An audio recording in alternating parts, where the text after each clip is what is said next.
One of the limits that we'll need when we work on Chapter 3, when we actually start with derivatives that we've introduced a little bit, is the limit as x approaches 0 of sine of x over x. And remember, in calculus, when we're dealing with angle measurements, we always deal with radians.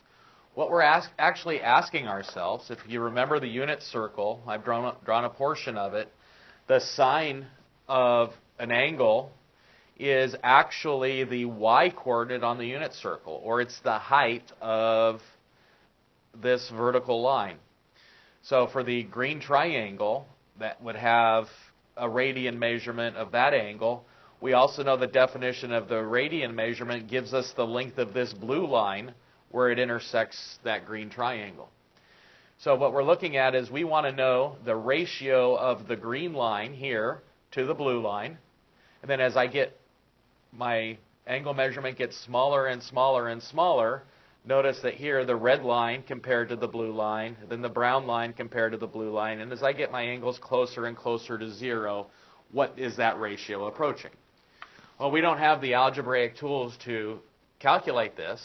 From an intuitive picture, it looks like the brown line and the blue line are almost the same length, and two things that are the same length have a ratio of 1.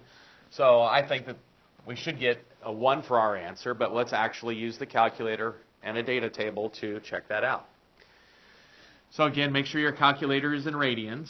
If I put a 0 in here, we know that the sine of 0, which is the y-coordinate, is 0. Over 0 is another 0 over 0, which is one of the standard reasons why we're doing limits. So if I put a negative 0.1 in, I get the sine of negative 0.1 radians is negative 0.0998 divided by negative 0.1, and we get 0.9983. I'm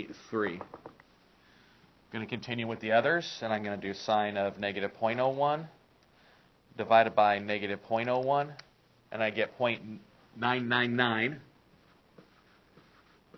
And actually, I get 4 9s, then an 8 with 3s. And then these 3s were repeating there. And then the sine of negative 0.001 divided by negative 0.001.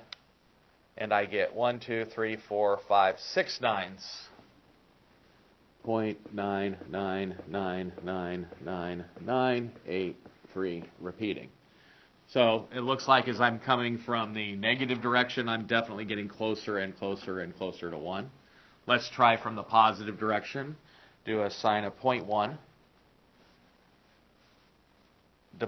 and get divided by 0.1, and I get the 0.9983 again.